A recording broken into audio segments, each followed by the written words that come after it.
الحق من ربك فلا تكن من الممترين.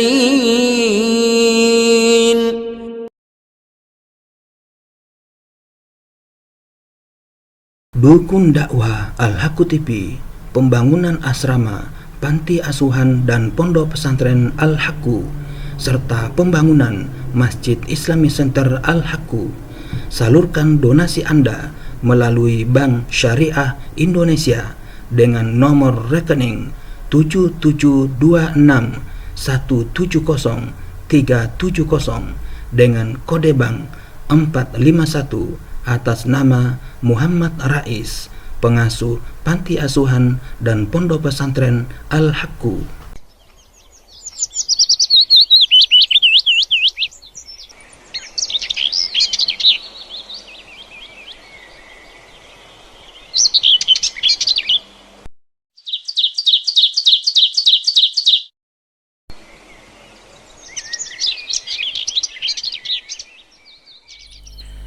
Bismillahirrahmanirrahim. Assalamualaikum warahmatullahi wabarakatuh. Alhamdulillahi rabbil alamin, wassalatu wassalamu ala rasulillah Muhammadin wa ala alihi wa ashabihi wa man tabi'ahuda ila yaumiddin, amma ba'd. Para pemirsa dimanapun Anda berada, alhamdulillah kita bersua kembali dalam rangka melanjutkan pembahasan Kamus Al-Quran, rujukan lengkap kosakata dalam Al-Quran. Kali ini kita telah sampai kepada kosakata yang ke-172, yaitu jauh. Arti lafaz jauh ialah udara atau ruang yang ada antara langit dan bumi. Lafaz jauh hanya disebut sekali di dalam Al-Quran, yaitu dalam surah An-Nahl, surah yang ke-16 ayat 79. Ayat ini berada dalam rangkaian ayat yang menceritakan kekuasaan Allah yang sempurna dan juga nikmat-nikmatnya yang diberikan kepada manusia. Dengan memahami perkara itu, pasti manusia mau beriman dan bersyukur kepada Allah. Dalam surah An-Nahl ayat 79 ini diterangkan ruang udara jauhis sama menjadi tempat terbangnya burung-burung. Ini adalah tanda kekuasaan Allah Subhanahu wa taala yang sempurna, karena biasanya benda-benda bumi yang dilempar ke udara akan jatuh kembali ke bumi. Namun tidak terjadi kepada burung-burung. Meskipun tanpa pengikat di atasnya dan tanpa penahan di bawahnya, burung-burung dapat berada di udara. Terbang bebas ini karena burung-burung itu diilhamkan oleh Allah membuka dan menutup kedua sayapnya, sehingga ia dapat bertahan pada hembusan angin dan tidak jatuh ke bumi. Ini mestinya menjadi pelajaran bagi manusia. Allah adalah Maha Kuasa di atas segala kuasa yang ada. Kali ini kita telah sampai pada kosakata yang ke-173, yaitu jaib. Arti lafaz jaib ialah saku dan bentuk jamaknya adalah juyub. Lafaz jaib dalam bentuk tunggal diulang 2 kali dalam Al-Quran, yaitu dalam surah An-Naml, surah yang ke-27 ayat 12, dan Al-Qasas, surah yang ke-28 ayat 32. Keduanya disebut berkait erat dengan mukjizat yang dimiliki oleh Nabi Musa alaihissalam. Pada zaman Nabi Musa dalam perjalanan kembali ke Mesir, atau pada saat Nabi Musa alaihissalam dalam perjalanan kembali ke Mesir dari Madian, beliau diberi mukjizat oleh Allah yaitu apabila beliau memasukkan tangannya ke dalam saku atau jaib miliknya, terpancar warna putih bersinar dari tangannya, bukan karena penyakit. Pakar tafsir berbeda pendapat dalam menafsirkan kata jaib. Ada yang menafsirkannya dengan saku pakaian yang dipakai oleh Nabi Musa alaihissalam. Ada juga yang mengartikannya dengan ketiak karena bentuknya adalah sama dengan saku, yaitu sama-sama berbentuk seperti koyakan atau robekan yang terbuka. Dan ada juga yang menafsirkannya dengan robekan baju bagian dada atas dekat dengan leher, sehingga maksudnya ialah Nabi Musa alaihissalam memasukkan tangannya ke dada melalui robekan baju bagian atas tersebut. Ini adalah diantara mukjizat yang ditunjukkan oleh Nabi Musa alaihissalam kepada Fir'aun dan kaumnya. Sedangkan dalam bentuk jamak atau juyub disebut sekali dalam Al-Quran, yaitu dalam surah An-Nur, surah yang ke-24 ayat 31. Ia berkaitan dengan cara berpakaian yang harus dipatuhi oleh perempuan muslimah, yaitu mestilah mereka menutup juyubnya dengan tudung yang dipakai. Al-Imam Sa'id bin Jubair menafsirkan juyub dengan sebelah atas dada yang dekat dengan leher dan juga bagian dada. Bagian-bagian ini harus ditutup supaya tidak terlihat. Kali ini kita telah sampai kepada kosakata yang ke-174, yaitu jazu. Makna lafaz al-jaz'u ialah tidak mampu menanggung musibah yang menimpa dan lawan bagi yang sabar. Al-Asfahani menegaskan al-jaz'u bukan setakat kesedihan biasa atau al-husnu.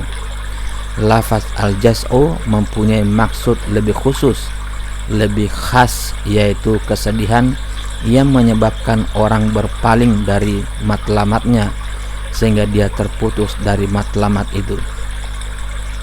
Dalam bahasa Melayu dimaksudkan dengan keluh kesah. Untuk menyebut orang yang berkeluh kesah digunakan lafaz jazi', dan untuk menyebut orang yang sangat berkeluh kesah digunakan lafaz jazu'.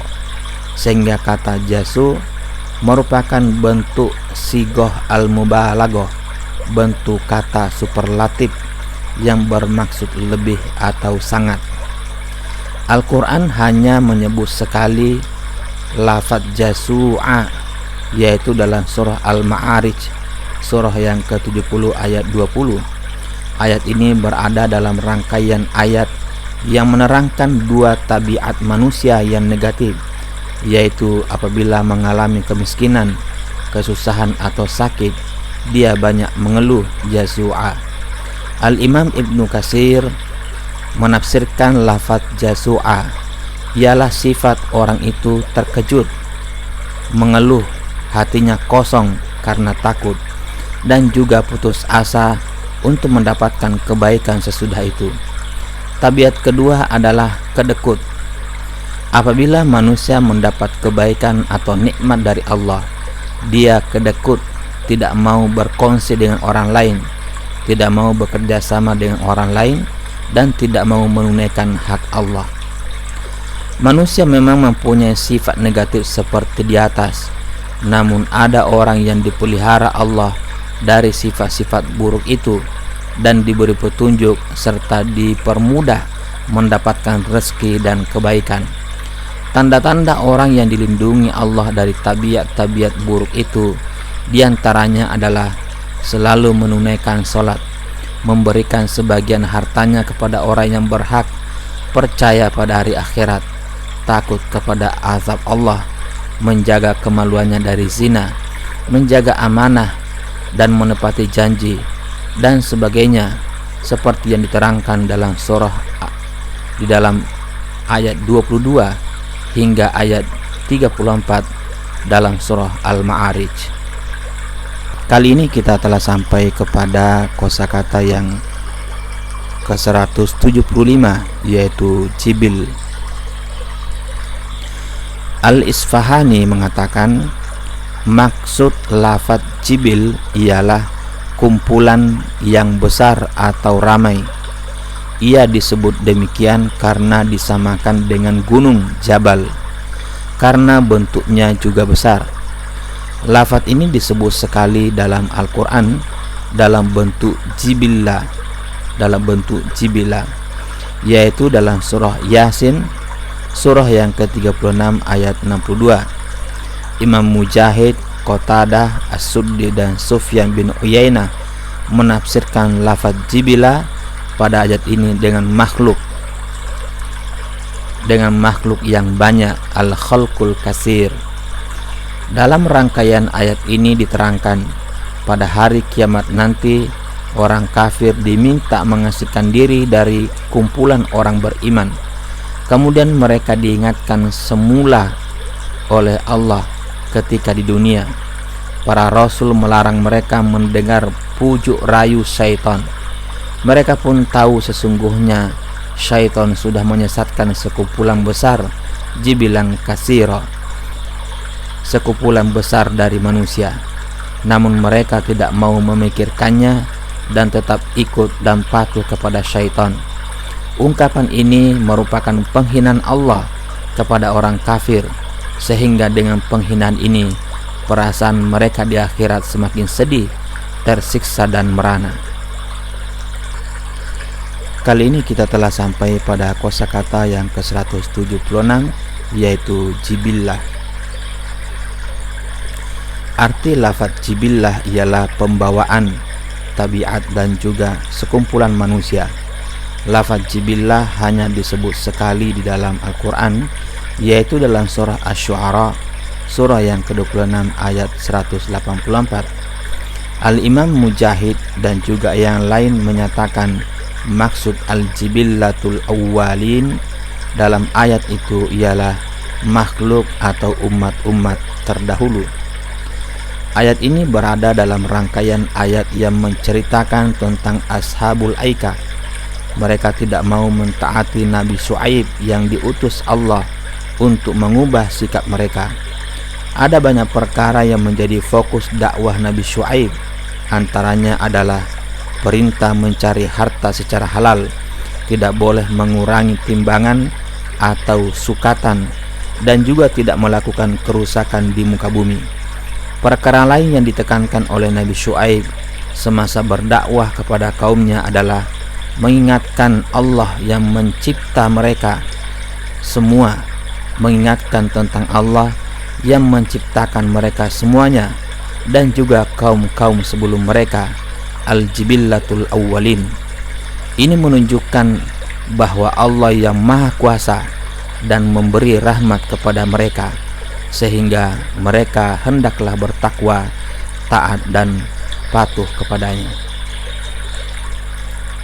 Kali ini kita telah sampai kepada kosakata yang ke-177, yaitu kata jib.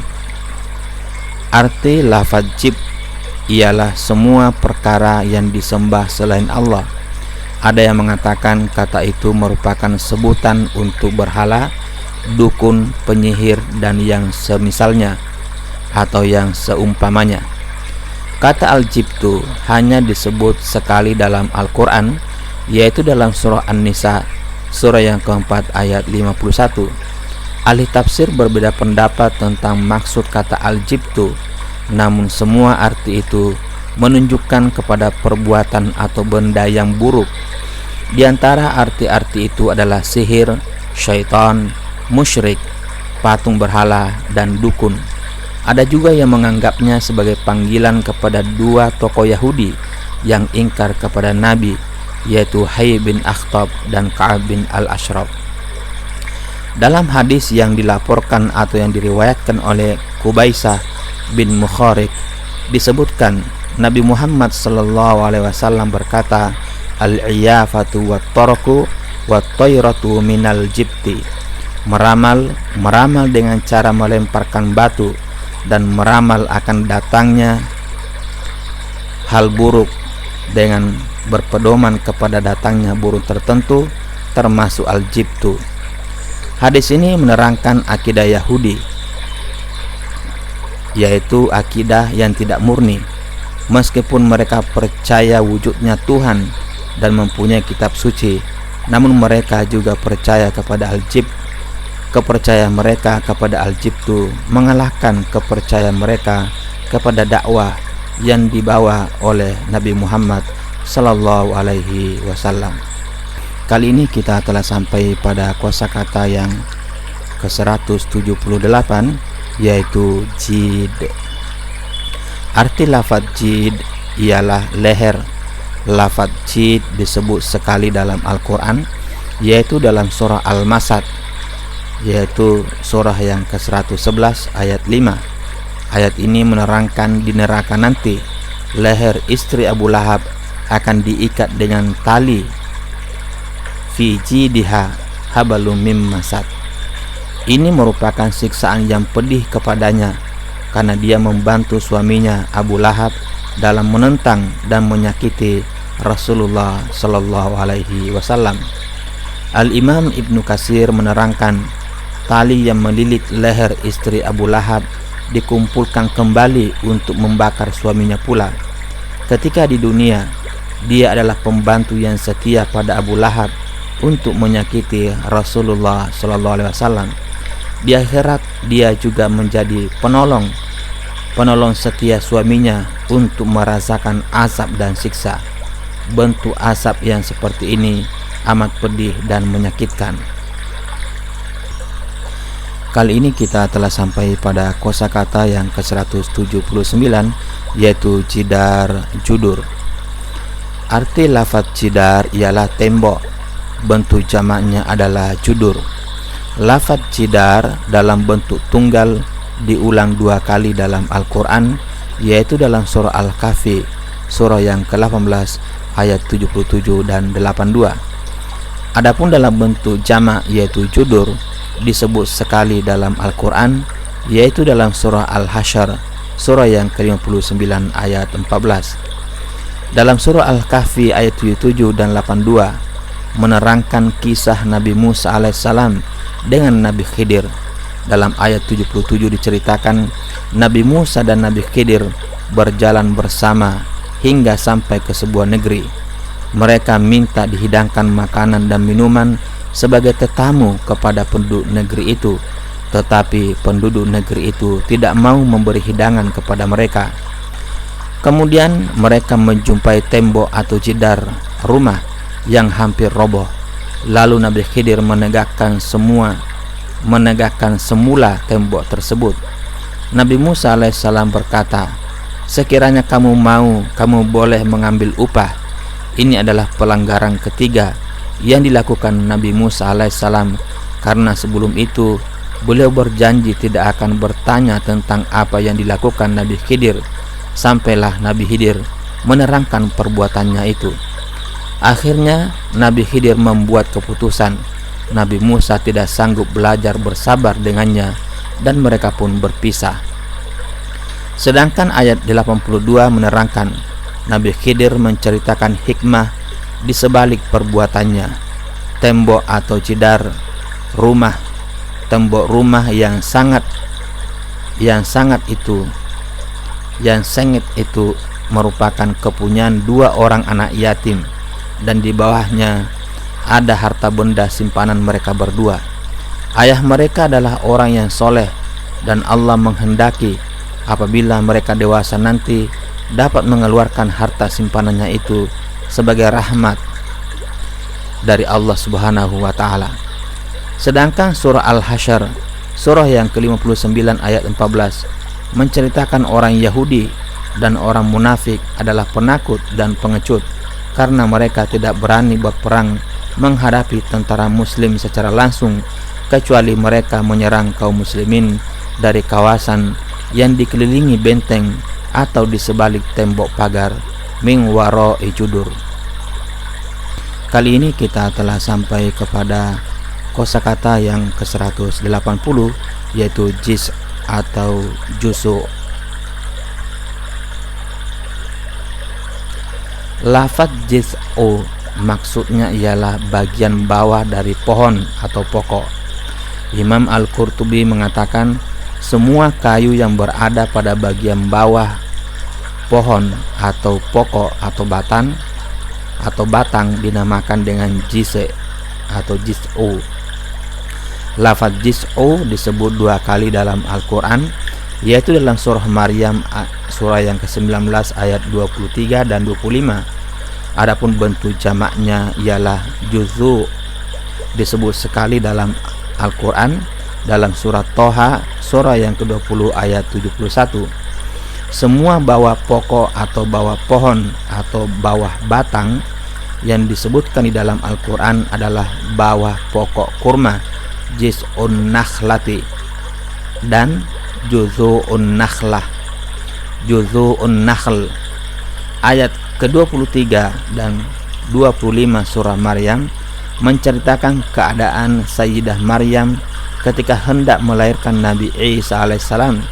Pada waktu itu Sayyidah Maryam terasa sakit sehingga dia bersandar di bawah pokok kurma atau di bawah pohon kurma, jiz'un nakhlah.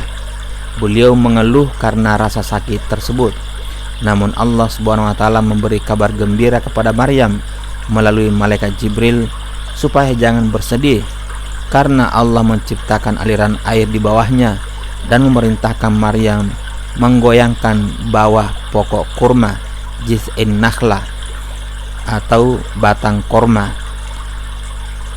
menggoyangkan bawah batang korma ke arahnya karena pasti pohon tersebut akan menggugurkan buah korma yang matang untuknya. Kemudian beliau minum air dan makan buah korma yang jatuh untuk mengembalikan kekuatan tubuhnya. Dalam surat Toha surah yang ke-20 ayat 71 menceritakan kemarahan Fir'aun kepada tukang sihirnya setelah mereka menyatakan keimanan kepada Nabi Musa alaihissalam. Fir'aun mengancam dia akan memotong tangan dan kaki mereka yang beriman secara bersilang dan dia akan menyalib mereka pada bawah pokok kurma fi juzu'in nakhl. Maksudnya adalah menyalib mereka di bawah pohon kurma supaya semakin pedih siksaannya dan menjadi pelajaran pada orang ramai. Ibnu Abbas mengatakan Fir'aun adalah orang pertama yang melakukan hukuman tersebut.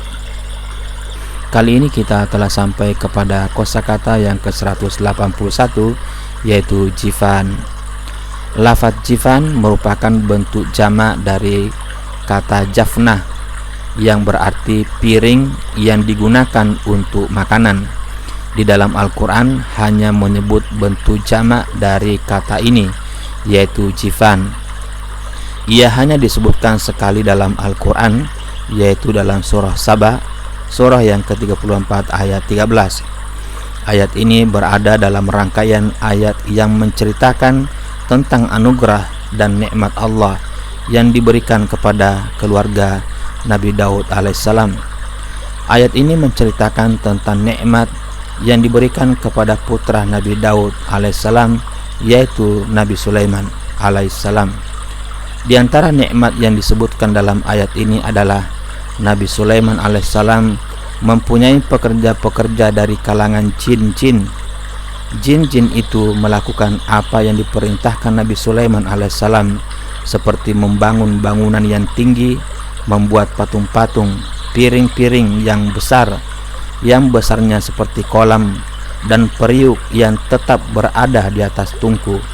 Dengan nikmat yang besar ini, sama ada apakah nikmat agama maupun nikmat dunia, Allah menyuruh atau memerintahkan keluarga Nabi Daud alaihissalam supaya bersyukur.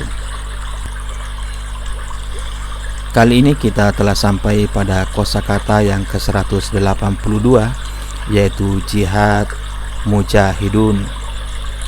Arti kata jihad ialah mencurahkan semua tenaga dan kemampuan dalam melawan musuh.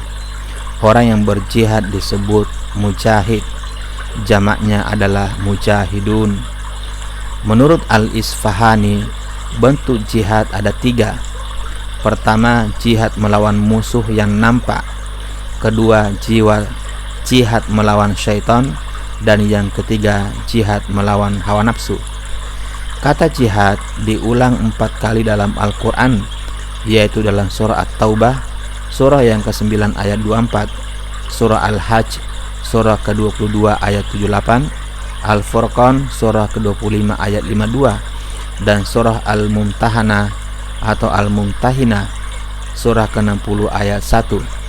Sedangkan kata mujahidun diulang 3 kali dalam Al-Quran, yaitu dalam surah An-Nisa, surah yang keempat ayat 95 3 kali, dan surah Muhammad, surah yang ke-47 ayat 31. Penggunaan kata jihad dalam Al-Quran mempunyai makna yang luas. Ia tidak hanya bermaksud perang melawan orang kafir saja. Ini nampak dalam keterangan pakar tafsir ketika menafsirkan surah Al-Hajj, surah yang ke-22 ayat 78, di mana dalam ayat itu Allah memerintahkan orang beriman bersungguh-sungguh dalam berjihad di jalan Allah. Wajahidu fillahi haqqa jihadi. Al-Imam Asy-Syaukani menyenaraikan beberapa pendapat mengenai maksud jihad yang terdapat dalam ayat tersebut. Ada yang mengatakan yang dimaksudkan dengan jihad dalam ayat itu adalah berperang melawan orang kafir dan mempertahankan diri apabila mereka menyerang daerah umat Islam. Ada juga yang berpendapat yang dimaksudkan jihad dalam ayat itu adalah bersungguh-sungguh dalam melaksanakan perintah Allah pada ayat sebelumnya, yaitu sholat, ruku dan sujud, beribadah kepada Allah dan melakukan kebaikan. Ada juga yang berpendapat maksud jihad itu adalah melaksanakan perintah Allah dan menjauhi larangannya secara umum. Manakala sedangkan Imam Ibnu Katsir cenderung berpendapat yang dimaksudkan jihad dalam ayat itu adalah mencakup segala bentuk mujahadah, sama ada atau sama saja apakah jihad dengan menggunakan lisan, harta maupun jiwa. Imam Al-Alusi sependapat dengan Al-Imam Ibnu Katsir. Malah beliau menambahkan bahwa termasuk jihad yang dimaksudkan dalam ayat itu adalah jihad an-nafs, yaitu mensucikan jiwa dengan cara melaksanakan kewajibannya dan meninggalkan perkara yang tidak patut baginya. Jihad al-qalb, yaitu membersihkan hati supaya tidak terikat dan tidak bergantung pada makhluk, dan jihad ar-ruh, yaitu dengan cara menyadari zat yang wujudnya hakiki hanyalah untuk Allah, hanyalah wujud Allah. Termasuk kategori pekerjaan yang dianggap jihad oleh Al-Quran adalah menyebarkan ajaran Al-Quran dengan sungguh-sungguh sebagaimana yang diperintahkan oleh Allah kepada Nabi Muhammad SAW dalam surah Al-Furqan, surah yang ke-25 ayat 52. Dalam ayat itu Allah memerintahkan Nabi Muhammad SAW supaya berjihad secara sungguh-sungguh. Wajahidhum bihi jihadan kabira. Secara bersungguh-sungguh menyebarkan Al-Quran kepada orang kafir, yaitu dengan cara melantunkan Al-Quran yang di dalamnya terdapat mau'izah atau nasihat-nasihat, perintah dan larangan di hadapan mereka. Di antara pekerjaan yang juga dianggap jihad di dalam Al-Quran adalah berhijrah ke Madinah yang dilakukan oleh para sahabat Nabi SAW. Dalam surah Al-Mumtahinah, surah yang ke-60 ayat 1, Allah Subhanahu wa taala menegaskan apabila para sahabat berhijrah meninggalkan Makkah karena jihad dan karena ingin mendapatkan ridhonya, in kuntum kharajtum jihadan fi sabili wabtigha mardati, karena ingin mendapatkan ridhonya mereka tidak boleh berkasih sayang dengan musuh-musuh Islam. Dalam surah At-Taubah, surah yang ke-9 ayat 24, Allah Subhanahu wa taala menegaskan orang beriman mesti menempatkan Allah, Rasul dan jihad fi sabilillah berada di atas segala-galanya. Ia tidak boleh dikalahkan oleh kecintaan kepada keluarga, kawan, harta, usaha niaga atau usaha bisnis maupun rumah tempat tinggal. Apabila seorang mukmin bersungguh-sungguh dalam berjihad, maka dia mendapat balasan yang agung dari Allah. Di antaranya adalah yang disebutkan dalam surah An-Nisa, surah yang keempat ayat 95. Dalam ayat itu kata mujahidun diulang 3 kali dan ditegaskan derajat orang yang berjihad fi sabilillah. Dalam ayat itu kata mujahidun diulang 3 kali dan ditegaskan derajat orang yang berjihad fi sabilillah sama ada atau sama saja dengan harta maupun jiwanya, adalah jauh lebih tinggi dibandingkan dengan derajat orang yang tidak tahu, orang yang tidak mau berjihad. Ketinggian derajat itu berupa surga yang lebih tinggi tingkatannya dan pahala yang lebih besar di akhirat nanti. Dalam surah Muhammad, surah yang ke-47 ayat 31, Allah Subhanahu wa taala menegaskan dengan adanya perang melawan musuh-musuh Islam akan tampaklah orang yang memang mempunyai kesungguhan dalam berjihad fi sabilillah dan yang memang benar-benar mempunyai kesabaran yang tinggi. Hatta na'lamal mujahidina minkum was-sabirin, sampai kita mengetahui orang-orang yang berjihad, orang-orang yang bersungguh-sungguh di antara kalian dan orang-orang yang sabar. Kali ini kita telah sampai kepada kosakata yang ke-183, yaitu jin, jinnah dan jan. Raghib al-Asfahani, Ar-Raghib al-Isfahani menegaskan lafaz al-jinnu mempunyai 2 makna. Pertama, alam rohani yang bersembunyi dan tidak dapat dirasai oleh manusia. Oleh karena itu, malaikat dan syaitan dapat dimasukkan dalam kategori jin. Setiap malaikat adalah jin, tetapi bukan berarti setiap jin adalah malaikat. Kedua, jin adalah salah satu jenis makhluk di alam rohani. Terdapat 3 makhluk di alam ini, yaitu makhluk gaib yang terbaik yaitu malaikat, makhluk gaib yang paling buruk yaitu syaitan, dan makhluk gaib yang di tengah-tengah, ada yang baik dan ada yang buruk yaitu jin. Arti lafaz jinnah ialah sekumpulan jin, dan ada pula yang berarti orang gila atau orang yang kemasukan jin, majnun. Sedangkan arti kalimat al-jan ialah jin, dan ada pula yang berarti sejenis ular. Lafaz al-jinnu diulang 22 kali dalam Al-Quran, yaitu dalam surah Al-An'am surah ke-6 ayat 100, 112, 128, 130, surah Al-A'raf surah ke-7 ayat 38, 179, Al-Isra surah ke-17 ayat 88, surah Al-Kahfi surah 18 ayat 50, surah An-Naml surah 27 ayat 17 dan 39, surah Saba surah ke-34 ayat 12, 14, 41, surah Fussilat surah 41 ayat 25, 29, surah Al-Ahqaf surah 46 ayat 18, 29, surah Az-Zariyat surah ke-51 ayat 56, surah Ar-Rahman surah 55 ayat 33, surah Al-Jin surah 72 ayat 1, 5 dan 6. Lafaz jinnah diulang 10 kali dalam Al-Quran, yaitu dalam surah Al-A'raf surah ke-7 ayat 184, surah Hud surah 11 ayat 119, surah Al-Mu'minun surah 23 ayat 25 dan 70, surah As-Sajdah surah 32 ayat 13, surah Saba surah 34 ayat 8 dan 46, surah As-Saffat surah 37 ayat 158, disebutkan 2 kali. Surah An-Nas surah 114 ayat 6.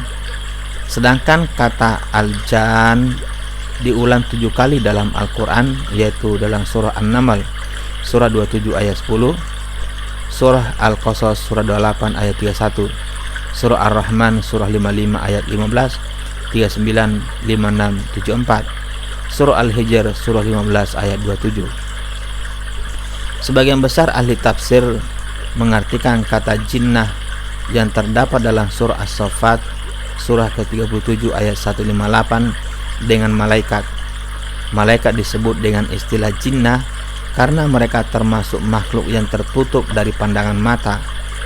Sedangkan Imam Mujahid lebih mengkhususkan lagi yang dimaksudkan dengan jinnah pada ayat di atas adalah sekelompok malaikat yang mempunyai sebutan jinnah. Pada ayat itu dijelaskan orang kafir menuduh Allah mempunyai hubungan kait nasab, mempunyai hubungan keterkaitan nasab dengan malaikat, yaitu jinnah. Malaikat dengan sebutan jinnah, yaitu malaikat adalah anak perempuan Allah. Tuduhan itu adalah keliru, dan malaikat mengetahui orang kafir itu pada hari akhirat nanti akan dihadirkan di hadapan Allah dan akan diminta pertanggungan jawab atas ucapannya tersebut. Al-Imam Ibnu Katsir menerangkan sahabat Ibnu Abbas mengartikan jinnah dalam ayat itu dengan iblis. Ini karena musuh-musuh Islam mengatakan Allah adalah saudara iblis. Maha suci Allah atas tuduhan mereka itu. Ketiga maksud tadi sesuai dengan maksud bahasa jinnah. Maksud bahasa dari kata jinnah yaitu alam gaib yang tersembunyi dan tidak dapat dilihat oleh manusia, termasuk di dalamnya malaikat dan syaitan, seperti yang dijelaskan oleh Ar-Raghib Al-Isfahani. Sedangkan lafaz jan yang terdapat dalam surah An-Naml surah yang ke-27 ayat 10 dan surah Al-Qasas surah yang ke-28 ayat 31 diartikan oleh para ahli tafsir sejenis ular yang besar dan geraknya begitu cepat. Al-Imam Asy-Syaukani menekankan penggunaan kata jan dalam ayat ini memberi isyarat ular itu mempunyai gerak yang cepat seperti cepatnya gerakan jin. Ular yang bergerak cepat, jan, yang dimaksudkan dalam kedua-dua ayat ini adalah ular yang asalnya berbentuk tongkat yang dipegang oleh Nabi Musa alaihissalam. Berubahnya tongkat menjadi ular adalah mukjizat yang dianugerahkan Allah kepada Nabi Musa alaihissalam. Sedangkan lafaz jinnah, al-jinnu dan al-jan yang terdapat pada selain 3 ayat yang disebutkan di atas bermaksud atau bermakna bangsa jin. Pada beberapa tempat lafaz jinnah memang diartikan dengan orang yang gila, dan ia juga mempunyai maksud orang yang dirasuki oleh jin. Dalam surah Al-Hijr surah yang ke-15 ayat 27, surah Ar-Rahman surah yang ke-55 ayat 15, Allah menerangkan sebelum Allah menciptakan manusia, Dia menciptakan jin dari api yang menyala dan panas. Dalam surah Al-Kahfi surah yang ke-18 ayat 50 dijelaskan, iblis pada mulanya berasal dari jenis jin yang durhaka pada perintah Allah. Tujuan Allah menciptakan jin dan juga manusia supaya mereka beribadah hanya kepada Allah Subhanahu wa taala. Lihat surah Az-Zariyat surah yang ke-51 ayat 56. Namun dalam kehidupan dunia ini, jin terbagi kepada 2 golongan. Di antara mereka ada yang beriman kepada Allah, para utusan Allah, dan mau mendengar serta menjalankan ajaran-ajaran di dalam Al-Quran dan mengajarkannya kepada sesama mereka, seperti yang disebutkan dalam surah Al-Jin surah yang ke-72 ayat 1 dan juga surah Al-Ahqaf surah yang ke-46 ayat 29. Di antara jenis jin yang seperti ini adalah jin yang menjadi tentara Nabi Sulaiman alaihissalam. Mereka membantu dan mematuhi semua yang diperintahkan oleh Nabi Sulaiman alaihissalam. Termasuklah jin Ifrit yang mampu membawa singgasana Ratu Bilqis sebelum Nabi Sulaiman alaihissalam berdiri dari tempat duduknya. Surah An-Naml ayat 27, Surah An-Naml surah yang ke-27 ayat 17 dan 39. Kemudian surah Saba surah yang ke-34 ayat 12 dan 14. Jin-jin yang beriman dan yang taat beribadah kepada Allah mendapatkan pahala, yaitu surga yang penuh dengan kenikmatan. Di antara nikmat yang mereka peroleh adalah mereka didampingi oleh wanita-wanita yang selalu menjaga pandangan mata dan kehormatannya. Wanita itu sebelumnya belum pernah disetubuhi oleh jin maupun manusia. Lihat surah Ar-Rahman surah yang ke-55 ayat 56 dan 74. Selain itu ada juga jin yang durhaka kepada Allah. Mereka menyekutukan Allah. Lihat surah Al-Jin surah yang ke-72 ayat 5 dan 6. Malah ada yang mau dijadikan sesembahan oleh manusia. Lihat surah Al-An'am surah ke-6 ayat 100. Mereka tidak mau menggunakan hati mereka untuk memahami ayat-ayat Allah, tidak mau mempergunakan mata untuk melihat tanda-tanda kekuasaan Allah, dan tidak mau mempergunakan telinga untuk mendengar ayat-ayat Allah. Mereka diumpamakan sebagai binatang ternak, malah mereka lebih sesat lagi. Lihat surah Al-A'raf surah yang ke-7 ayat 179. Mereka juga suka membisikkan kata-kata yang indah untuk menipu manusia. Mereka ini menjadi musuh para nabi dan orang soleh. Lihat surah Al-An'am ayat 112. Namun mereka menjadi kawan akrab orang yang durhaka, menjadi kawan akrab orang yang zalim dan tidak mempercayai kehidupan akhirat. Lihat surah Al-An'am surah yang ke-6 ayat 112. Nasib jin dan manusia yang patuh pada bujuk rayu jin kafir di akhirat nanti menyedihkan, karena mereka saling menyalahkan dan bersama-sama dimasukkan ke dalam neraka jahanam, mendapat siksaan yang pedih, dan mereka tidak dapat menolong antara yang satu dengan yang lainnya. Lihat surah Al-An'am ayat 128 dan 130, surah Al-A'raf surah yang ke-7 ayat 38, surah Saba surah yang ke-34 ayat 41, surah Fussilat surah yang ke-41 ayat 25 dan 29, surah Al-Ahqaf ayat 40, surah Al-Ahqaf surah yang ke-46 ayat 18, surah Hud surah yang ke-11 ayat 119, dan surah As-Sajdah surah yang ke-32 ayat 13. Jin dan juga manusia tidak mampu lari dari kehukuman Allah di akhirat nanti, sehingga ditegaskan dalam surah Ar-Rahman surah yang ke-55 ayat 33. Semasa tiba hari kiamat, manusia dan jin tidak mampu keluar dari langit dan bumi, sehingga hukuman Allah mengenai mereka.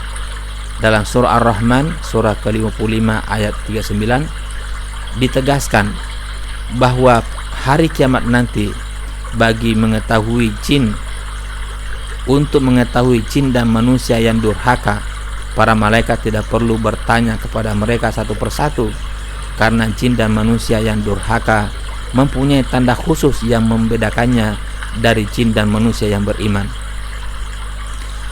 Jin seringkali dianggap sebagai makhluk yang mempunyai kemampuan untuk mengetahui perkara gaib.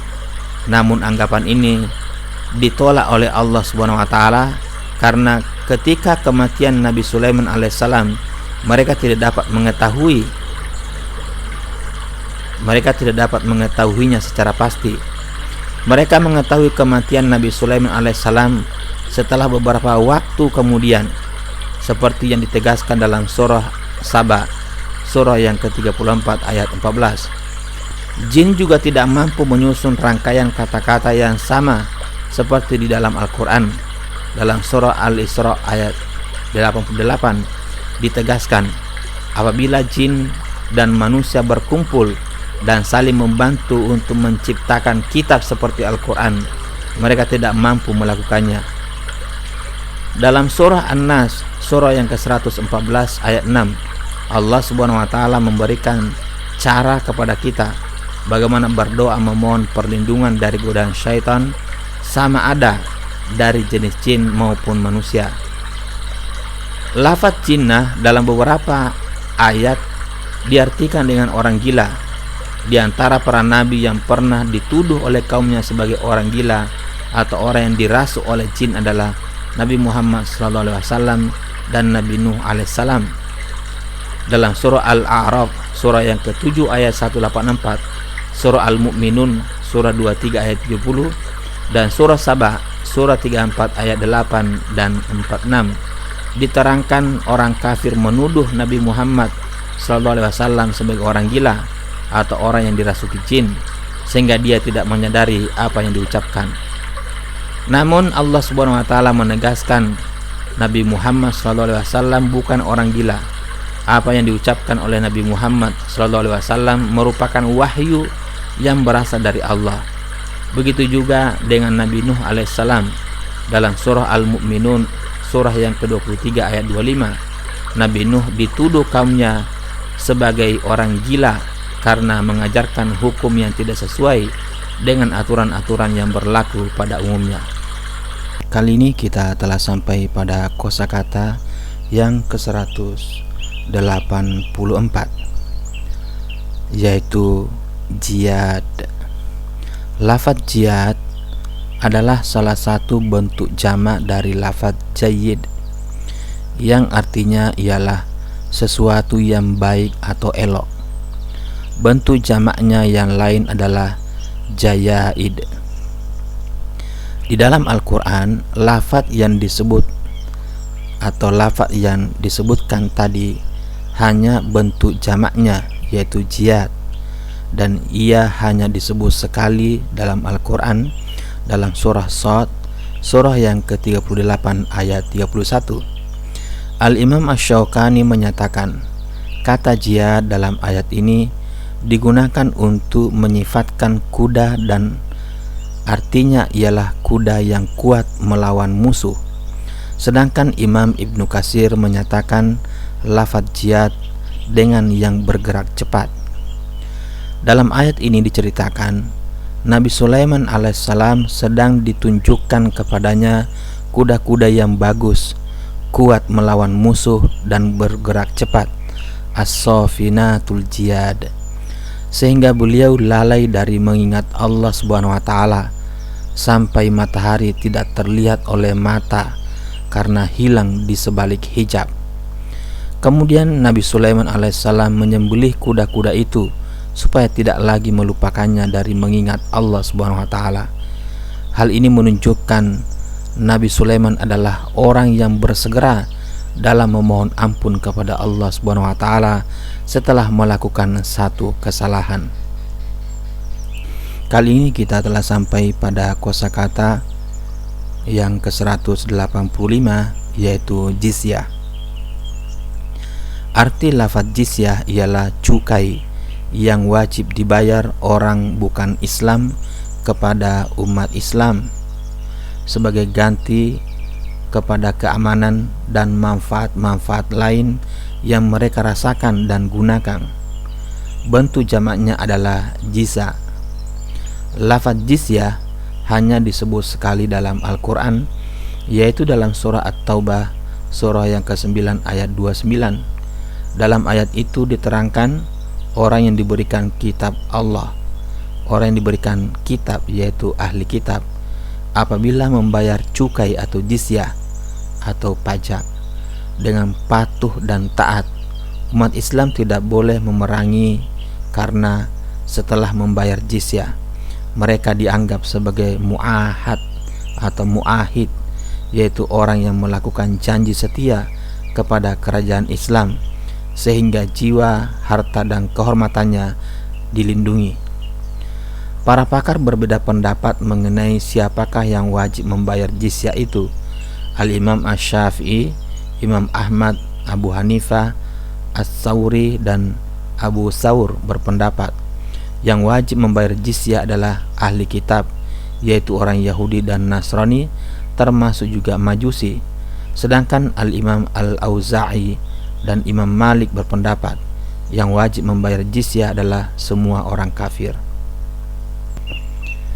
Kali ini kita telah sampai pada kosakata yang ke-186, yaitu ju'.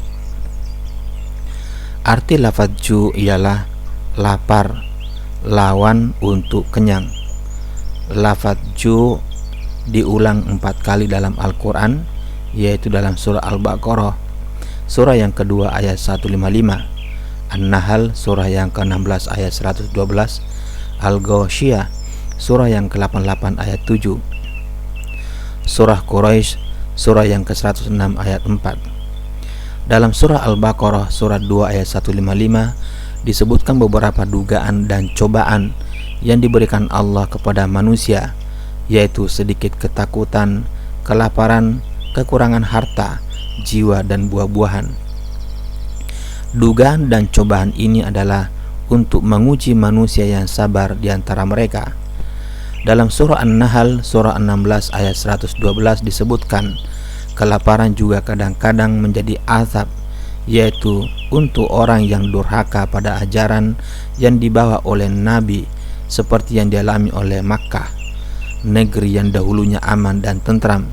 Rezeki yang datang kepadanya melimpah ruah dari segenap tempat, tetapi penduduknya mengingkari nikmat-nikmat Allah.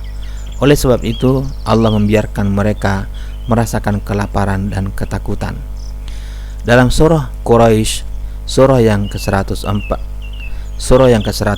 ayat 4 ditegaskan Allah Subhanahu wa taala yang menghilangkan rasa lapar dan memberi makan kepada manusia.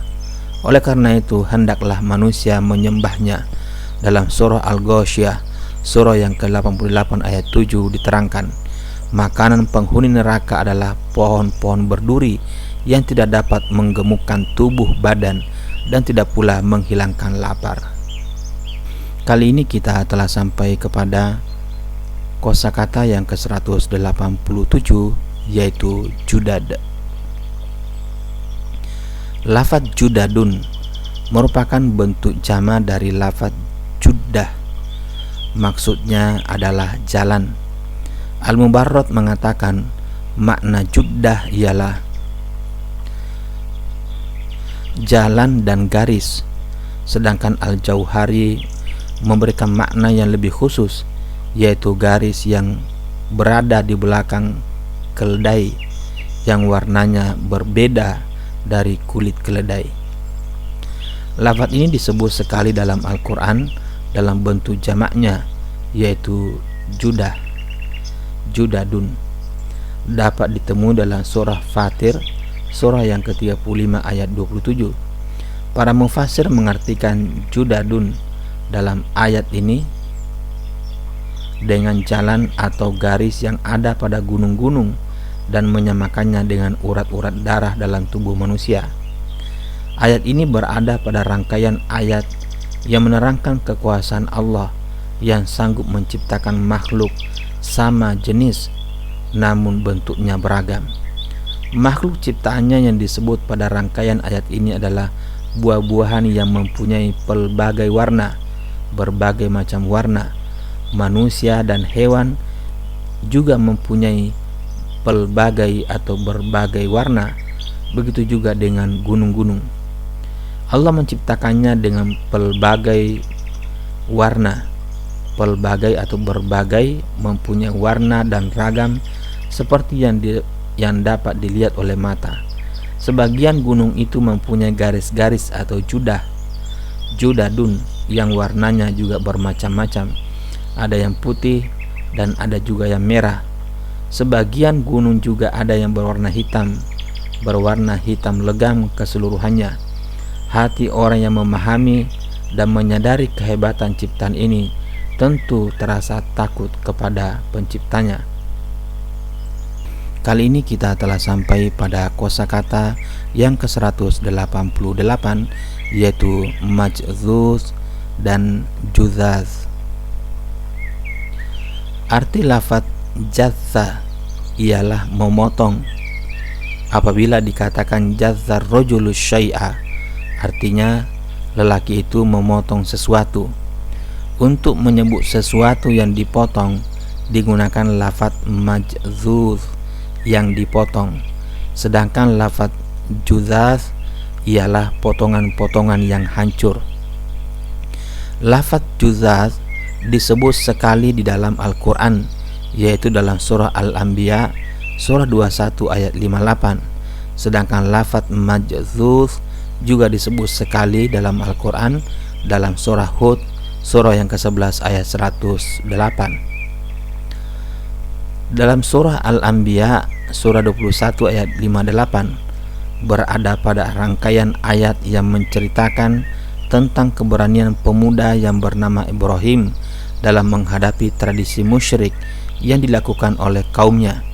Dalam ayat itu dikisahkan Nabi Ibrahim alaihissalam berani menghancurkan berhala sesembahan kaumnya hingga terpotong-potong, faja'aluhum juzaza, kecuali berhala yang besar. Sedangkan dalam surah Hud surah yang ke-11 ayat 108 disebutkan orang beriman berbahagia dan ditempatkan di dalam surga, mereka kekal di dalamnya. Ini semua ditegaskan oleh Allah sebagai karunia atau anugerah yang tidak putus, ghairu majzuz, dan ia berterusan dan tidak ada akhirnya. Kali ini kita telah sampai kepada kosakata yang ke-189, yaitu judi.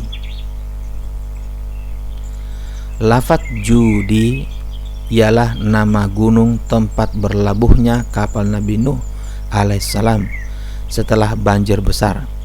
Kata judi hanya disebut sekali dalam Al-Quran, yaitu dalam surah Hud surah yang ke-11 ayat 44. Setelah kaum Nabi Nuh alaihissalam binasa dan rumah-rumah mereka ditenggelamkan banjir besar, Allah subhanahu wa ta'ala memerintahkan bumi untuk menyerap air banjir itu dan memerintahkan langit supaya menghentikan hujan. Akhirnya air mulai berkurang dan kapal Nabi Nuh berlabuh di atas gunung Al-Judi.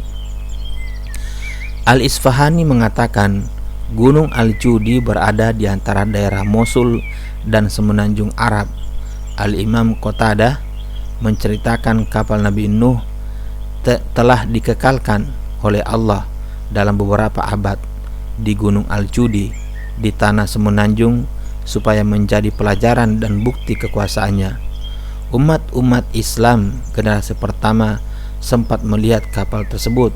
Betapa banyak kapal-kapal setelah kapal Nabi Nuh yang rusak dan menjadi debu, sedangkan kapal Nabi Nuh alaihissalam tetap berada di gunung Al-Judi hingga generasi Islam awal. Imam Qatadah juga menceritakan kaum Nabi Nuh yang beriman mulai naik ke atas kapal pada tarikh atau pada tanggal 10 Rajab. Kapal itu berlayar selama 150 hari, kemudian berlabuh di gunung Al-Judi selama 1 bulan, dan mereka keluar dari kapal pada hari 10 bulan Muharram atau Asyura. Dalam hadis yang diriwayatkan oleh Abu Hurairah radhiyallahu anhu disebutkan Nabi Muhammad SAW melintasi orang Yahudi yang berpuasa pada hari Asyura. Kemudian Nabi Muhammad SAW menanyakan alasan mengapa mereka berpuasa pada hari itu, dan mereka menjawab, pada hari itu Allah menyelamatkan Nabi Musa alaihissalam dan Bani Israel dengan melintasi lautan, sedangkan Fir'aun tenggelam di dalamnya. Pada hari itu juga kapal Nabi Nuh alaihissalam berlabuh di gunung Al-Judi, sehingga Nabi Musa alaihissalam dan Nabi Nuh berpuasa pada hari itu sebagai tanda syukur kepada Allah subhanahu wa ta'ala. Kemudian Nabi Muhammad SAW berkata, saya lebih berhak dari Nabi Musa alaihissalam dan lebih berhak untuk berpuasa pada hari ini. Kemudian beliau memerintahkan sahabat-sahabatnya untuk berpuasa. Kali ini kita telah sampai pada kosakata yang ke-190, yaitu jufa. Maksud lafaz kerja jafa'a yajfa'u ialah membuang, sehingga makna kata jafa'atil kidru adalah kendi itu membuang buih air di dalamnya ketika mendidih. Sedangkan lafaz jufa artinya ialah terbuang sia-sia. Lafaz jufa disebut sekali dalam Al-Quran, yaitu dalam surah Ar-Ra'd surah yang ke-13 ayat 17. Dalam ayat ini Allah Subhanahu wa taala membuat dua perumpamaan pada perkara hak yang terus berkekalan dan pada perkara batil yang berkekurangan dan hilang. Perkara yang batil diumpamakan dengan buih-buih air dan kotoran-kotoran logam yang dibakar. Buih dan kotoran itu terbuang sia-sia karena tidak dapat dimanfaatkan. Fa ammaz zabadu fayadhhabu jufaa. Manakala perkara yang hak diumpamakan dengan air bersih dan logam murni yang akan berkekalan dan dapat dimanfaatkan oleh manusia. Al-Imam Ibnu Katsir menegaskan, apabila perkara yang hak dan yang batil berkumpul, perkara yang batil tidak lama berkekalan seperti buih yang tidak terus menyertai air, tercicir atau tercecer di kanan kiri sungai, tersangkut pada kayu dan terhempas oleh angin. Perkara yang batil itu juga sama dengan kotoran-kotoran logam yang tidak terus bersatu dengan emas, perak atau logam lainnya. Ia terpisah setelah dibakar dengan api. Yang kekal dan dapat dimanfaatkan adalah air dan logam-logam murni itu. Al-Imam Asy-Syaukani menerangkan, meskipun kadang-kadang kebatilan tampak mengalahkan perkara yang hak, namun Allah tetap menghilangkan dan mengalahkan kebatilan itu. Kebatilan adalah sama seperti buih-buih air, meskipun ia berada di atas aliran air. Tetapi apabila tiba masanya, air itu akan menghempaskannya dan menghilangkannya. Kebatilan juga sama seperti kotoran-kotoran logam, meskipun ia berada di atas logam. Namun setelah dibakar dengan api, kotoran-kotoran itu terpisah dan terbuang tiada guna. Kali ini kita telah sampai kepada kosakata yang ke-191, yaitu julud. Kata julud merupakan bentuk jama dari kata tunggal jildu. Maknanya kulit sama ada kulit binatang maupun manusia. Kulit, apakah kulit binatang atau manusia? Di dalam Al-Quran, kata julud diulang 9 kali dalam Al-Quran, yaitu dalam surah An-Nisa surah keempat ayat 56 disebutkan 2 kali, An-Nahl surah 16 ayat 80, Al-Hajj surah 22 ayat 20, Az-Zumar surah 39 ayat 23 disebutkan 2 kali, surah Fussilat surah 41 ayat 20, 21 dan 22. Dalam surah An-Nahl surah 16 ayat 80, Allah SWT menerangkan beberapa anugerah dan nikmat yang Dia berikan kepada manusia. Di antaranya adalah nikmat kulit-kulit binatang yang dapat dijadikan kemah-kemah berlindung dan juga dapat dipindahkan dengan mudah. Ini adalah anugerah Allah yang mesti disyukuri. Dalam surah Az-Zumar surah ke-39 ayat 23 menerangkan salah satu sifat orang yang bertakwa. Apabila Al-Quran dibaca, kulit orang yang bertakwa bergetar karena di hatinya muncul rasa takut kepada Tuhannya. Namun kemudian kulit dan hati mereka itu menjadi tenang apabila mengingat Allah.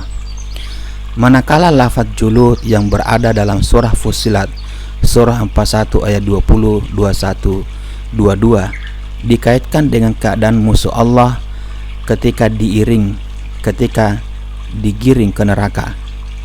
Pada masa itu mulut mereka tidak dapat berkata apapun yang menjadi saksi atas semua perbuatannya di dunia adalah pendengaran, penglihatan, dan kulit-kulit mereka.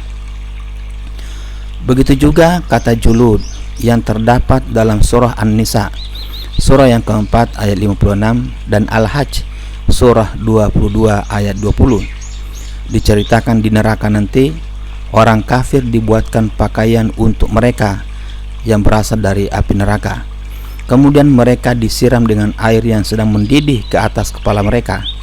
Air itu menghancurkan segala apa yang ada di dalam perut mereka dan juga kulit-kulit mereka.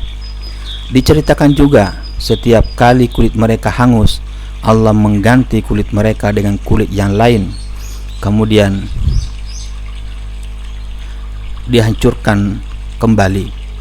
Begitulah seterusnya, supaya mereka merasakan azab yang pedih.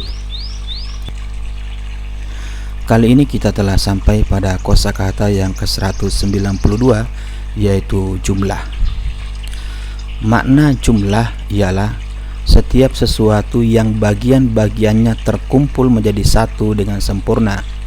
Kata jumlah disebut sekali saja di dalam Al-Quran dan disifatkan dengan wahidah, sehingga menjadi jumlah wahidah, yaitu dalam surah Al-Furqan, surah yang ke-25 ayat 32.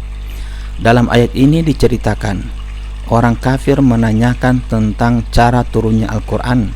Mengapa Al-Quran tidak diturunkan kepada Muhammad dengan sekali turun saja, jumlatan wahidah, seperti Taurat, Zabur, dan Injil?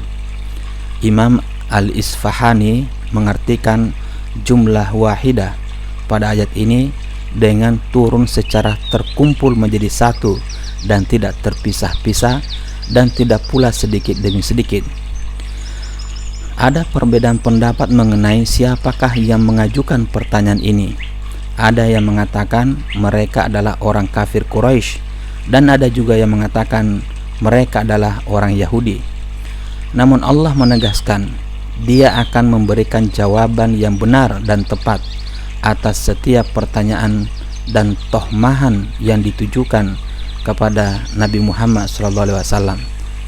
Al-Quran tidak diturunkan sekaligus, tetapi diturunkan secara beransur-ansur dalam 23 tahun. Adalah diselarikan dengan kejadian, atau disesuaikan dengan kejadian, atau diselaraskan dengan kejadian, permasalahan dan keperluan-keperluan hukum. Dengan itu, hati Nabi Muhammad SAW dan juga hati kaum orang-orang beriman menjadi mantap dengan ajaran Al-Quran itu. Mereka lebih mudah memahami dan menghayati maknanya, serta mudah menghafalnya dengan baik. Kali ini kita telah sampai pada kosakata yang ke-193, yaitu Jumu'ah. Al-Jumu'ah atau Al-Jum'ah ialah salah satu nama hari dalam sepekan atau seminggu. Bentuk jamaknya adalah Jumu'at dan Juma'un. Ia dinamakan demikian karena pada hari itu orang berkumpul istama'an nas untuk sholat dan mendengarkan khutbah sebelum datangnya Islam.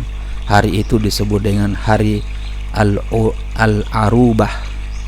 Hari Al-Arubah.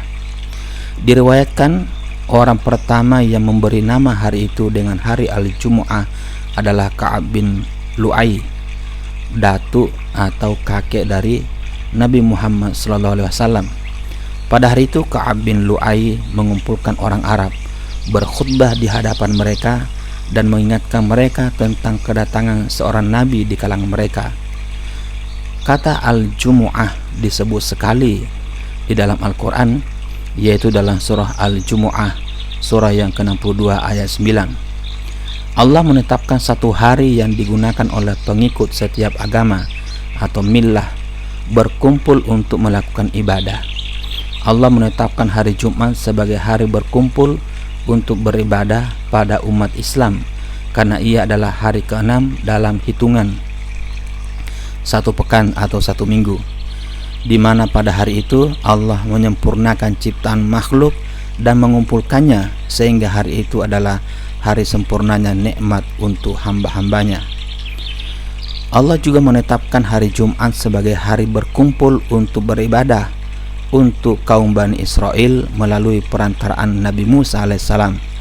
Namun mereka mengubah ketetapan Allah itu dan memilih hari Sabtu sebagai hari besar. Kemudian Allah menetapkan pilihan mereka itu sebagai aturan yang disyariatkan dalam Taurat. Allah memerintahkan mereka memegang teguh aturan itu dan menjaganya.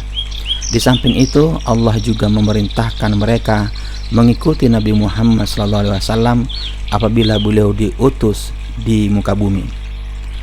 Setelah Nabi Isa alaihissalam diutus Allah, ada yang menceritakan beliau memerintahkan Bani Israel memindahkan hari besarnya kepada hari Ahad. Ada juga yang menceritakan Nabi Isa alaihissalam tetap mengikuti ajaran Taurat kecuali hukum yang dihapuskan atau yang dimansuhkan, dan beliau tetap menjadikan hari Sabtu sebagai hari besar hingga beliau diangkat ke langit. Adapun yang memindahkan hari besar kepada hari Ahad adalah orang Nasrani yang hidup setelah Nabi Isa alaihissalam, yaitu yang hidup pada zaman Raja Konstantin. Al-Imam Asy-Syaukani menceritakan pada masa Nabi, hari Jumat adalah hari yang dirasakan berat oleh orang munafik, karena pada hari itu mereka mesti berkumpul untuk sholat Jumat dan mendengarkan khutbah. Bahkan mereka melarikan diri dari sholat Jumat secara diam-diam. Dalam surah Al-Jumu'ah ayat 9, Allah memerintahkan orang beriman supaya bersegera mengingat Allah dan meninggalkan jual beli ketika diseru menunaikan sholat Jumat. Imam Ibnu Katsir menerangkan, orang beriman jangan sampai sibuk dengan keindahan dan gemerlapnya dunia, serta jangan sampai terlena dengan nikmat berniaga atau berdagang dan keuntungan hingga mereka lupa mengingat Tuhannya yang menciptakan dan memberikan rezeki kepada mereka. Allah Subhanahu wa taala mengetahui pahala yang akan diberikannya adalah lebih baik untuk orang beriman dari apa yang ada di tangan mereka, karena apa yang ada di tangan mereka akan hilang, manakala kepunyaan Allah akan kekal selamanya. Kali ini kita telah sampai pada kosakata yang ke-194, yaitu jundun dan junudun. Arti asal kata jundun ialah tanah yang keras dan kasar bercampur dengan batu-batu. Menurut Al-Isfahani, seorang tentara dalam bahasa Arab disebut jundun karena ia mempunyai sifat yang keras dan kasar seperti tanah berbatu. Selain maksud tentara, jundun juga berarti penolong atau kawan. Bentuk jamannya adalah ajnad dan junud. Kata jundun diulang 7 kali dalam Al-Quran, yaitu dalam surah Maryam surah 19 ayat 75, Yasin surah 36 ayat 28 dan 75, As-Saffat surah 37 ayat 173, Shad surah 38 ayat 11, Ad-Dukhan surah 44 ayat 24, dan Al-Mulk surah 67 ayat 20. Sementara dalam bentuk jamak yang disebut hanyalah junudun, ia diulang 22 kali dalam Al-Quran, yaitu dalam surah Al-Baqarah surah 2 ayat 249 disebutkan 2 kali, dan ayat 250, At-Taubah surah 9 ayat 26 dan 40, Yunus surah 10 ayat 90, Toha surah 20 ayat 78, Asy-Syu'ara surah 26 ayat 95, An-Naml surah 27 ayat 17, 18, 37, Al-Qasas surah 28 ayat 6, 8, 39 dan 40, Al-Ahzab surah 33 ayat 9 disebutkan 2 kali, Al-Fat surah 48 ayat 4 dan 7, Az-Zariyat surah 51 ayat 40, Al-Mudassir surah 74 ayat 31, kemudian Al-Buruj surah 85 ayat 17. Jenis tentara yang disebut di dalam Al-Quran dapat dikelompokkan ke dalam 2 bagian. Pertama, tentara yang baik, yaitu tentara yang mematuhi perintah Allah, menolong kaum beriman dalam menegakkan agama Allah. Tentara inilah yang menjadi kawan orang beriman. Yang kedua, tentara yang buruk, yaitu tentara yang menentang aturan-aturan Allah, mematuhi bisikan iblis, memusuhi dan memesongkan kaum beriman. Tentara-tentara baik yang menegakkan kebenaran dan menolong perjuangan kaum beriman yang disebut di dalam Al-Quran adalah para malaikat. Di antara para malaikat yang disebut dalam Al-Quran dengan menggunakan istilah jundun dan junudun adalah malaikat-malaikat yang diutus Allah untuk membantu umat Islam dalam perang Hunain. Lihat surah At-Taubah surah 9 ayat 26. Kemudian para malaikat yang turun melindungi Nabi Muhammad SAW dan Abu Bakar radhiyallahu anhu ketika dalam perjalanan hijrah ke Madinah. Lihat surah At-Taubah surah 9 ayat 40. Kemudian para malaikat yang diutus Allah untuk membantu pasukan muslimin ketika perang Ahzab atau Khandaq. Lihat surah Al-Ahzab surah 33 ayat 9. Malaikat-malaikat yang dapat menghancurkan suatu kaum sebagai bentuk azab dari Allah. Lihat surah Yasin surah 36 ayat 28. Kemudian 19 malaikat yang bertugas menjaga neraka. Lihat surah Al-Mudassir surah 74 ayat 31. Dalam surah Al-Mudassir diterangkan juga yang mengetahui jumlah malaikat keseluruhannya hanyalah Allah. Wa ma ya'lamu junuda rabbika illahu. Kemudian tentara Talut. Tentara-tentara Raja Talut adalah tentara-tentara beriman yang menghadapi tentara-tentara kafir yang dipimpin oleh Raja Talut, yang dipimpin oleh Raja Jalut. Di antara tentara Raja Talut adalah Nabi Daud alaihissalam yang akhirnya berjaya atau membinasakan, berjaya atau menang dalam membinasakan Raja Jalut. Kisah peperangan ini diuraikan dalam surah Al-Baqarah surah yang kedua ayat 249. Kemudian tentara Nabi Sulaiman alaihissalam dalam surah An-Naml surah 27 ayat 17, 18 dan 37 disebutkan tentara-tentara Nabi Sulaiman alaihissalam yang bertugas membantu beliau dalam melaksanakan tugas kerajaan dan keagamaan. Diterangkan juga tentara-tentara Nabi Sulaiman bukan hanya dari kalangan manusia saja, bangsa jin juga menjadi tentara Nabi Sulaiman alaihissalam. Tentara Allah yang ada di bumi maupun di langit. Allah mempunyai hamba-hamba yang taat dan patuh, sama saja apakah dia di bumi maupun di langit. Mereka itulah tentara-tentara Allah yang membantu hambanya yang beriman. Lihat surah Al-Fat surah 48 ayat 4 dan ayat 7. Dalam surah As-Saffat surah ke-37 ayat 173, Allah Subhanahu wa taala berjanji tentaranya yang berjuang menegakkan agama Islam, sama saja dengan lisan, harta maupun jiwa, akan selalu menang mengalahkan tentara-tentara kafir. Kemenangan itu akan semakin nampak jelas di akhirat nanti.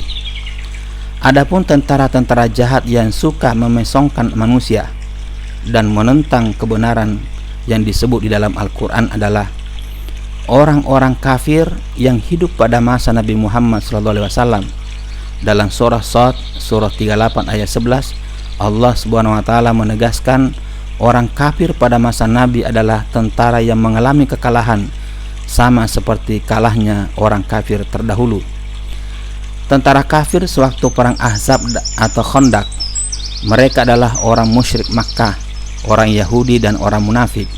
Mereka mencoba menyerang tentara muslimin, sama saja dalam Madinah maupun dari luar Madinah. Namun Allah menolong kaum beriman dan akhirnya umat Islam mendapatkan kejayaan. Lihat Quran surah Ahzab surah Al-Ahzab surah 33 ayat 9. Kemudian Fir'aun dan pengikutnya. Tentara-tentara Fir'aun sering disebut di dalam Al-Quran, yaitu dalam surah Yunus surah 10 ayat 90, surah Toha surah 20 ayat 78, surah Ad-Dukhan surah 44 ayat 24, surah Al-Qasas surah 28 ayat 6, 8, 39 dan 40, surah Az-Zariyat surah 51 ayat 40 dan surah Al-Burud surah 85 ayat 17. Dalam semua ayat itu diceritakan tentara-tentara Fir'aun yang mengejar Nabi Musa alaihissalam dan kaumnya adalah tentara-tentara yang kalah dan tenggelam di tengah lautan. Kemudian tentara Jalut. Tentara Raja Jalut adalah tentara kafir yang menentang pasukan Bani Israel yang dipimpin oleh Raja Talut. Dalam perang itu tentara Raja Jalut mengalami kekalahan dan tewas di tangan Nabi Daud alaihissalam. Lihat surah Al-Baqarah surat 2 ayat 249 dan 250. Kemudian kaum Samud. Kaum Samud adalah kaum yang menentang ajaran Nabi Soleh untuk menyembah Allah. Malah ketika Nabi Soleh alaihissalam melarang mereka menyembelih unta yang merupakan mukjizatnya, mereka melanggarnya dan berani menyembelihnya. Akhirnya Allah mengazab mereka dengan mengirim suara yang penuh dengan guruh, dan akhirnya mereka menjadi mayat-mayat yang bergelimpangan, diam dan tidak bergerak di tempat tinggal mereka. Kaumnya yang kafir dan mendustakan nabinya, kaum Samud, disebut sebagai junudun dalam surah Al-Buruj surah 85 ayat 17. Kemudian sesembahan orang kafir. Sesembahan orang kafir diistilahkan dengan jundun karena orang kafir menganggap mereka sebagai tentara yang akan menolong dan membantunya dalam pelbagai keadaan. Ini dapat difahami dari apa yang tersirat dalam surah Al-Mulk surah 67 ayat 20. Namun anggapan mereka itu mengelirukan karena sembahan mereka adalah tentara atau penolong yang lemah, ad-afu jundan. Dalam surah Maryam surah 19 ayat 75 diterangkan ketika azab Allah menimpa orang yang zalim, sama ada azab di dunia maupun di akhirat, mereka akan mengetahui siapakah orang yang paling jahat tempatnya dan paling lemah tentara yang menolongnya. Di akhirat nanti orang kafir dan sesembahannya menjadi satu pasukan yang akan dihadapkan azab yang pedih. Mereka tidak dapat saling menolong. Lihat Quran surah Yasin surah yang ke-36 ayat 75. Kemudian tentara iblis. Semua orang yang menentang aturan Allah, berusaha memesongkan umat manusia dari jalan yang benar, adalah termasuk tentara iblis, junudul iblis, seperti yang diterangkan dalam surah Asy-Syu'ara surah yang ke-26 ayat 95. Semua pengikut iblis dimasukkan ke dalam neraka jahanam, tidak ada satupun dari mereka yang terlepas. Kali ini kita telah sampai pada kosakata yang ke-195, yaitu junnatun. Arti kata junnah ialah perisai yang digunakan untuk melindungi diri. Kata junnah disebut 2 kali dalam Al-Quran, yaitu dalam surah Al-Mujadalah surah yang ke-58 ayat 16 dan Al-Munafikun surah 63 ayat 2. Dalam kedua ayat ini, kata junnah berada dalam rangkaian kata yang sama, yaitu ittakhadhu aymanahum junnatan fasaddu an sabilillah. Mereka menjadikan sumpah-sumpah mereka sebagai perisai, lalu mereka menghalangi manusia dari jalan Allah. Ayat ini menegaskan orang munafik suka berbohong. Mereka mengatakan beriman kepada kerasulan Muhammad SAW, dan mereka menyatakan mereka adalah muslim. Malah untuk meyakinkan orang lain, mereka sampai bersumpah. Namun sebenarnya hati mereka tetap kafir dan membenci Nabi Muhammad SAW. Sumpah mereka hanya dijadikan sebagai perisai saja supaya mereka aman dan dianggap sebagai umat Islam. Al-Imam Ibnu Katsir menegaskan sikap orang munafik ini membahayakan umat Islam karena orang awam bisa tertipu, sehingga bisa jadi mereka mengikuti perbuatan orang munafik itu dan mempercayai apa yang dikatakannya, sedangkan orang munafik itu sebenarnya ingin menyimpangkan atau memutarbalikkan umat Islam dengan cara dan sikapnya tersebut. Kali ini kita telah sampai kepada kosakata yang ke-196, yaitu junubun. Arti asal kata junubun ialah jarak yang jauh. Ia juga berarti orang jauh yang bukan termasuk ahli keluarga. Lafaz junubun mempunyai arti orang yang sedang mengalami jinabah, yaitu hadas besar, sama saja apakah karena keluar air mani atau berhubungan kelamin.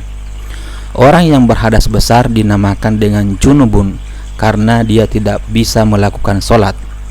Kata junub diulang 4 kali di dalam Al-Quran, yaitu dalam surah An-Nisa surah yang keempat ayat 36 dan 43, surah Al-Ma'idah surah yang kelima ayat 6, Surah Al-Qasas surah ke-8 ayat 11. Kata junub mempunyai arti tempat atau jarak yang jauh adalah yang terdapat dalam surah Al-Qasas surah yang ke-28 ayat 11. Dalam ayat ini diceritakan ketika ibu Nabi Musa alaihissalam melepaskan Musa yang masih bayi ke sungai.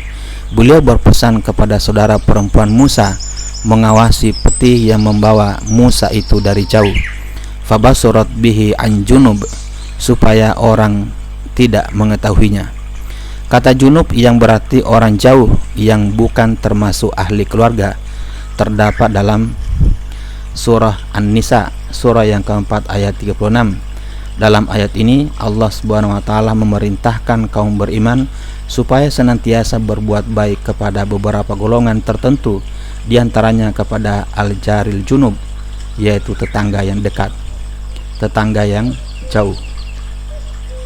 Yang dimaksudkan di sini adalah jiran yang bukan saudara, jiran atau tetangga yang bukan saudara atau ahli keluarga. Manakala sementara kata junub yang berarti orang yang mengalami jinabah atau hadas besar disebut di dalam Al-Quran sebanyak 2 kali, yaitu dalam surah An-Nisa surah yang keempat ayat 43 dan surah Al-Maidah surah yang kelima ayat 6. Dalam kedua ayat ini ditegaskan orang yang sedang mengalami hadas besar atau junub tidak boleh sholat. Dia boleh sholat selepas dia membersihkan diri dengan cara mandi besar atau mandi jinabah terlebih dahulu. Kali ini kita telah sampai pada kosakata yang ke-197, yaitu juruh. Kata juruh adalah bentuk jamak dari kata jurhu, yaitu luka yang terdapat pada kulit akibat goresan pedang atau lainnya. Di dalam Al-Quran disebut bentuk jamaknya juruh saja, dan ia hanya disebut sekali di dalam Al-Quran, yaitu dalam surah Al-Maidah ayat 45. Dalam ayat ini Allah Subhanahu wa taala memperlihatkan hukum-hukumnya yang termaktub di dalam kitab Taurat yang perlu ditaati oleh orang Yahudi. Allah menetapkan hukum kisos di dalam kitab Taurat, sehingga apabila ada nyawa yang dibunuh maka dibalas dengan nyawa, mata dengan mata, hidung dengan hidung, telinga dengan telinga, gigi dengan gigi. Begitu juga luka-luka yang ada hukuman kisos, wal juruhu kisos. Namun hukuman ini tidak dijalankan oleh Bani Israel pada masa kehidupan Nabi, di mana yang dihukum dengan hukuman kisos hanyalah Yahudi Bani Nadir apabila mereka melakukan jinayah atau perbuatan kriminal kepada Yahudi Bani Quraisyah. Namun apabila Yahudi Bani Quraisyah melakukan jinayah atau kriminal kepada Yahudi Bani Nadir, hukuman itu tidak dilaksanakan. Oleh karena itu dalam ayat ini Allah mencela perbuatan kaum Bani Israel karena mereka menyalahi ketetapan Allah dalam Taurat dan tidak bersikap adil pada semua orang. Kali ini kita telah sampai pada kosakata yang ke-198, yaitu jurus. Arti kata jurus ialah bumi gersang yang tidak ada tanaman di atasnya. Kata jurus diulang 2 kali dalam Al-Quran, yaitu dalam surah Al-Kahfi surah yang ke-18 ayat 8 dan surah As-Sajdah surah yang ke-32 ayat 27. Dalam surah Al-Kahfi ayat 8 Allah Subhanahu wa taala menerangkan Dia menciptakan dunia sebagai tempat yang dihiasi dengan perhiasan, namun ia akan musnah. Dunia hanya tempat ujian manusia. Siapakah di antara mereka yang lebih baik amalnya? Dunia bukan tempat yang kekal. Dalam ayat ini Allah Subhanahu wa taala menegaskan dunia ini akan hilang, hancur, kosong, berakhir, pergi dan rusak. Allah berkata maksudnya, dan sesungguhnya kami benar-benar akan menjadikan apa yang di atasnya menjadi tanah rata lagi tandus, so'i dan jurusa. Maksudnya setelah Allah menghiasi dunia dengan pelbagai perhiasan, nantinya Dia akan menghancurkannya dan merusakkan semua apa yang ada di atasnya. Ada juga yang mengartikan so'i dan jurusa dengan bumi itu tidak akan dapat ditanami dan tidak dapat dimanfaatkan semula. Sedangkan dalam surah As-Sajdah, surah yang ke-32 ayat 27, Allah Subhanahu wa taala menerangkan salah satu kekuasaannya, yaitu Dia menghalau awan yang mengandung air ke bumi yang tandus. Al-ardul jurus, al-ardil jurus. Lalu kami tumbuhkan dengan air hujan itu tanaman yang dimakan oleh hewan ternak mereka dan mereka sendiri. Semestinya yang demikian ini difikirkan manusia sehingga dia beriman kepada Allah Subhanahu wa taala. Kali ini kita telah sampai kepada kosakata yang ke-199, yaitu juz. Arti kata juz ialah bagian dari sesuatu. Adapun bentuk jamaknya adalah ajza. Kata juz diulang 3 kali dalam Al-Quran, yaitu dalam surah Al-Baqarah, surah yang kedua ayat 260, Al-Hijr surah 15 ayat 44, dan As-Sukhruf surah 43 ayat 15. Dalam surah Al-Baqarah, surah kedua ayat 260 menceritakan bagaimana Allah memberitahu cara menghidupkan semula orang yang sudah mati kepada Nabi Ibrahim. Nabi Ibrahim disuruh mengambil 4 ekor burung, kemudian diperintahkan menyembelihnya, mencabut bulunya, memotong-motong bagiannya, menghancurkannya, dan mencampurkan bagian-bagian yang terpotong itu menjadi satu. Kemudian memisahkannya lagi menjadi beberapa bagian. Ada yang mengatakan menjadi 4 bagian, ada yang mengatakan 7 bagian, kemudian meletakkan setiap bagian itu juz'an ke-4 atau 7 gunung yang berjauhan. Setelah itu Allah memerintahkan Nabi Ibrahim alaihissalam memanggil burung-burung yang sudah terpisah itu. Akhirnya burung-burung itu datang dengan bentuk sempurna seperti semula. Sedangkan surah As-Sukhruf, surah yang ke-43 ayat 15, menceritakan salah satu keyakinan kaum musyrikin yang mengatakan sebagian hamba-hamba Allah adalah bagian juz'an dari Allah. Maksudnya orang musyrikin mengatakan malaikat itu adalah anak perempuan Allah, sedangkan malaikat itu sebagian dari makhluk ciptaannya. Sehingga kata juz'an diartikan dengan al-banat, anak-anak perempuan. Ini adalah pendapat Imam As-Sajjad dan Al-Mubarrad. Sedangkan Imam Qatadah berpendapat maksud juz'an di sini adalah pengganti, sehingga maksudnya ialah orang musyrik menjadikan makhluk-makhluk Allah sebagai sesembahan pengganti Allah. Dalam surah Al-Hijr surah ke-15 ayat 44 disebutkan neraka jahanam mempunyai 7 pintu atau 7 tingkatan, dan setiap tingkatan itu ditetapkan juz'un maksumun, bagian tertentu yang berbeda dari bagian yang akan masuk tingkatan yang lain. Maksudnya adalah 1 pintu untuk orang Yahudi, 1 pintu untuk orang Nasrani, 1 pintu untuk Sabi'in, 1 pintu untuk Majusi, 1 pintu untuk orang musyrik, 1 pintu untuk orang munafik, dan 1 pintu untuk orang yang mentauhidkan Allah. Orang yang mentauhidkan Allah atau mengesahkan Allah dapat berharap keluar dari neraka, sedangkan selainnya tidak dapat berharap keluar dari neraka. Mereka akan berada di dalamnya selama-lamanya. Imam Ad-Damagani menyatakan kata juz'un di dalam Al-Quran digunakan untuk 2 arti, yaitu 1, anak, yaitu yang terdapat dalam surah As-Sukhruf surah yang ke-43 ayat 15. Kemudian yang kedua, bagian.